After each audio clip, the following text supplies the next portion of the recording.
C'est un plaisir de vous retrouver sur cette tranche d'information. Bonjour et bienvenue dans cette édition. Bien gérer son temps de travail permet de gagner en efficacité et en productivité. Que faire pour bien investir le temps dont on dispose? La réponse dans cette édition.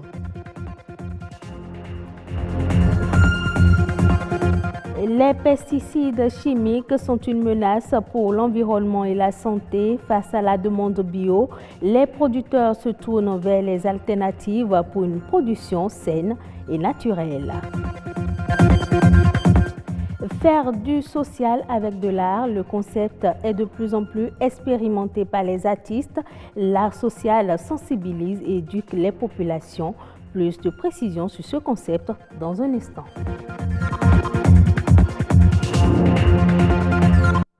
Le temps n'est pas extensible et une journée n'a que 24 heures.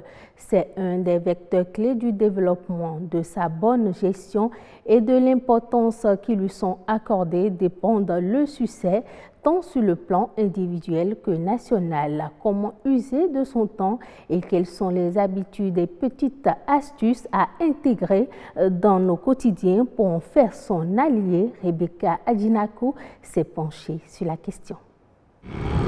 Autant qu'ils sont, les Béninois reconnaissent l'importance du temps. Pour moi, le temps est tellement si important que j'arrive même plus à dormir la nuit.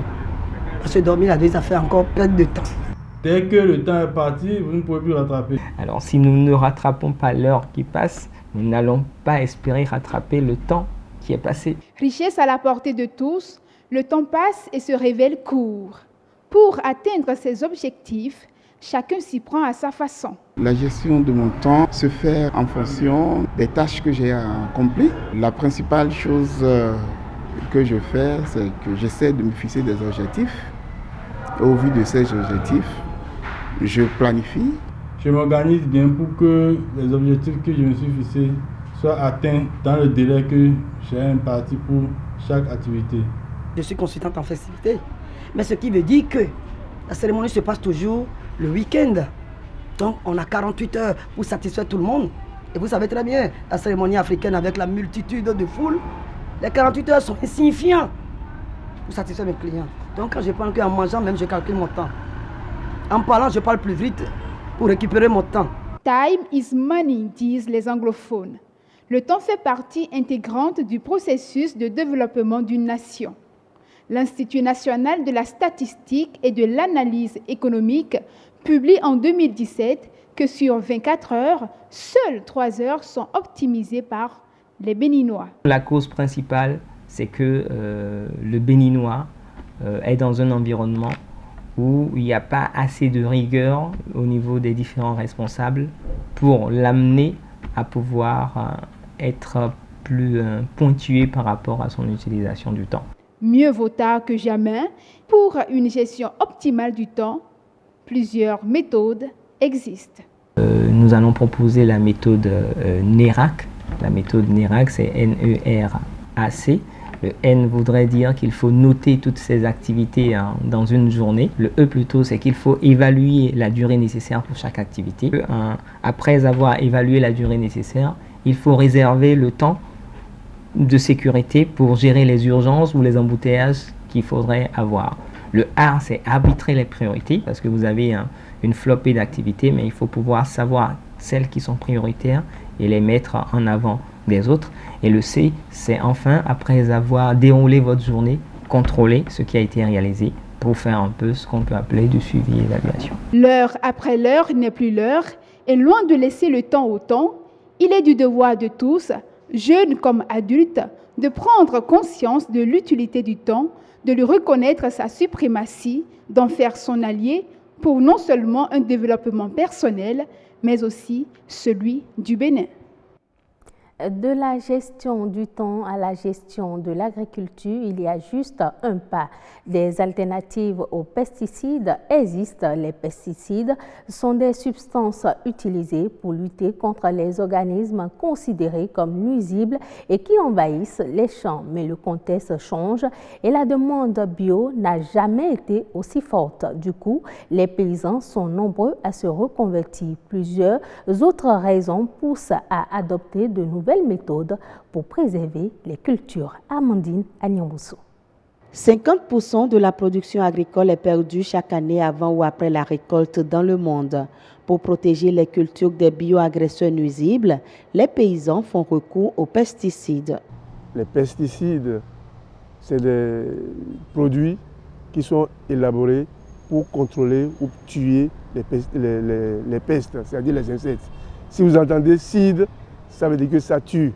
Et parmi ces pestes, nous avons les insectes, nous avons les champignons, nous avons toutes sortes d'insectes qui peuvent vraiment endommager les cultures. En plus de tuer l'espèce visée, les pesticides chimiques de synthèse peuvent contaminer et tuer les autres acteurs de la chaîne alimentaire. Donc aujourd'hui, en tuant les pesticides, on dégrade, on tue la vie microbienne du sol. Or, sans la vie microbienne du sol, il ne peut pas avoir de bons rendements. Il peut pas avoir l'agriculture. C'est pour ça qu'aujourd'hui, beaucoup de paysans constatent que nos terres sont très pauvres de jour. Il y a beaucoup d'études qui ont démontré que les pesticides étaient néfastes pour la santé. Il y a des problèmes de cancer, il y a des problèmes de diabète, il y a des problèmes de fibrome. Il y a plusieurs maladies quand même qui sont à la base de l'utilisation des pesticides. Même dans les vallées, les zones humides, on rencontre des personnes qui vont déverser ces herbicides dans les zones humides, disant qu'ils veulent contrôler les herbes. C'est une aberration totale. Vous voulez planter sur un terrain et le terrain est déjà contaminé par les herbicides. Qu'est-ce que vous voulez récolter pour l'homme? Sans une terre en bonne santé, on ne peut pas avoir des récoltes qui vont servir à la nutrition ou à l'alimentation humaine. Même à l'alimentation animale, ce n'est pas possible. Pour changer la donne, des solutions existent et se multiplient afin de réduire l'usage des pesticides chimiques de synthèse. Nous avons l'huile de Nîmes, nous avons les feuilles de Nîmes, nous avons les graines de Nîmes.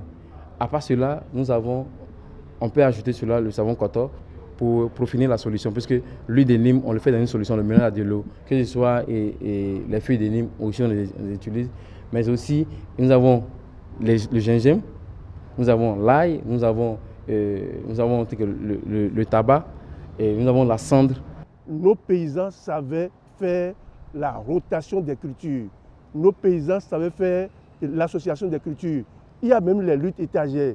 On connaît tout ça. Si cette semaine de recherche d'alternatives pour les pesticides peut vraiment inspirer nos autorités, nos décideurs à regarder au niveau local ce qui est utilisé, moi je pense que ça peut enrichir notre économie parce que nous allons utiliser de moins en moins ce qui nous vient de l'extérieur et qui nous coûte vraiment excessivement cher.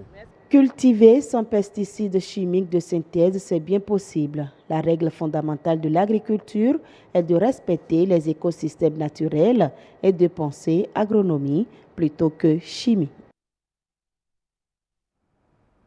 L'art social est un concept expérimenté de nos jours par les artistes. Qu'ils soient peintres, musiciens ou chanteurs, ils sont porteurs de messages. Pour mieux se faire entendre des populations, ces artistes utilisent ce concept pour sensibiliser, mais surtout éduquer la population et faire régner la paix. Meshak Adiaho nous donne plus de détails. Il est au micro de Samson Thiaumont et Gloria Oni. S'inspirer de la société pour faire de l'art, c'est la procédure, la démarche la plus naturelle dans la mesure où l'artiste lui-même est un produit de la société et il vit dans un environnement qui lui parle au jour le jour.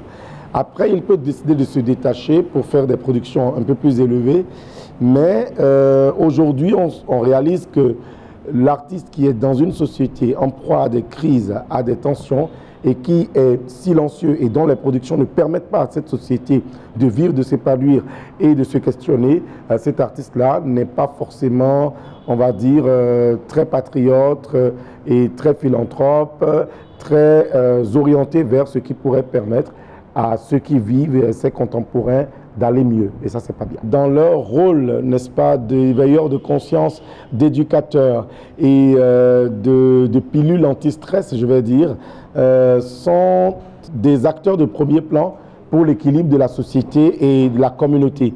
Et dans ce sens, ils ont besoin constamment du soutien de l'État qui est, en tant que pouvoir public régalien, lui aussi garant de l'équilibre de la société.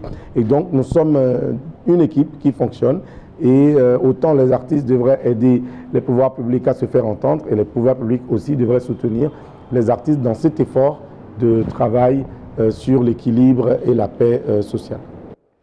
Au Burkina Faso, le prix du coton a été fixé à 265 francs le kilogramme pour la campagne 2019-2020, soit 15 francs de plus qu'un an plus tôt. Cette augmentation fait partie d'un ensemble de décisions visant à remotiver les exploitants et à donner un nouvel élan à la production après une saison 2018-2019 marquée par une chute de 28,5% de la récolte à environ 603 000 tonnes. Parmi les autres mesures annoncées par l'Association interprofessionnelle du coton du Burkina figure la baisse du prix du sac de 50 kg d'engrais de 15 000 francs CFA à 14 000 francs CFA. En outre, l'AICB versera à chaque exploitant 10 francs CFA par kilogramme, soit une enveloppe totale de 4,36 milliards de francs CFA afin de participer à l'apurement des impayés durant la saison 2018-2019. Suite au sommet Africité qui s'est tenu en 2018, la ville de Dakar accueille l'atelier de planification pour concrétiser les partenariats signés à Marrakech dans le cadre de la convention Machal. L'objectif est d'initier une plateforme de travail intégrant les enjeux, défis et opportunités des villes pour une meilleure planification urbaine et un développement territorial. Jeanne Dio. L'ambition est commune et réunit cette ville marocaine et 7 autres du continent africain, dont Dakar et Rufisque. 14 villes partenaires partagent leurs bonnes pratiques en matière de planification urbaine et de développement territorial. C'est un rendez-vous pour nous qui est primordial pour pouvoir donner un sens opérationnel, une dimension opérationnelle à cette coopération. Pour faciliter la stratégie, les villes sont en jumelage, Rufisque et Dakhla, ou encore Dakar et Rabat, par exemple. On est là, on est venu avec des projets, avec des experts, donc pour travailler sur le terrain. Tant qu'il y a des voitures stationnées sur des trottoirs, tant qu'il y a des camions qui livrent en pleine journée, qui bouchent la circulation, on ne pourra rien faire. Dans son nouvel agenda urbain, l'État du Sénégal s'engage dans un vaste programme, la transformation du cadre de vie. L'un des enjeux de la planification urbaine est précisément d'éviter que cette urbanisation ne devienne une mal-urbanisation, de connecter nos villes pour en accroître l'efficacité, de réduire les fragmentations spatiales, bref, d'optimiser l'utilisation de l'espace urbain et de développer nos territoires à grande échelle. Nous mettons en place un programme structurant la vision du secteur urbain tel qu'annoncé par le président de la République. Il s'agit du programme Zéro Bidonville. Cet atelier est la première rencontre officielle après le sommet Africité en 2018. Entre objectifs, enjeux et résultats attendus, la Fédération des agences urbaines au Maroc, le MAJAL, structure de coordination, entend établir une méthodologie commune pour se conformer aux différents engagements signés. C'est la fin de ce journal. Merci de l'avoir suivi. Prochain rendez-vous de l'information, 19h45.